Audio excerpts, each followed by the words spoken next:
So I've got this cool old door that needs some repair. So it's from a approximately 100-year-old home. I doubt the door is quite that old, but it could be in that neighborhood.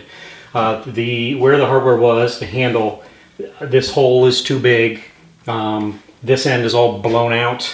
There's material missing. Somebody's jammed some putty in there that the screws are in. Over on the hinge side, the little itty bitty screws that were holding the hinges in, they were starting to pull out. So there's some repairs that need to be done there. My primary goal is to get this thing functional. I don't want it to make it look like a brand new door. It's not a new door, so it shouldn't look like a new door, but I do want to make sure that it is functional and safe in terms of opening and closing, and so that it can be locked from the inside. It's a door to a bedroom. So this is what I'm starting with, and we'll just go ahead and document this as we go along. So hopefully this works out well. Please enjoy. Thanks.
So we've reached the end of this relatively straightforward project. Not fancy woodworking by any means, but certainly important, particularly for the person whose bedroom door this is going to be.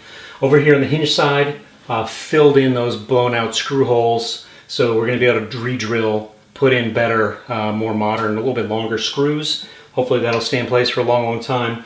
And then over here on this side, replace this whole blown out area where there was really no purchase and the old knob was just sort of rattling around in there. So this is screwed in nice and snug, locks from the inside. This is going to be a nice, solid, secure door, hopefully for many, many years to come. So I hope you enjoyed the video. If so, please feel free to like, subscribe, comment if you'd like, and thank you for watching.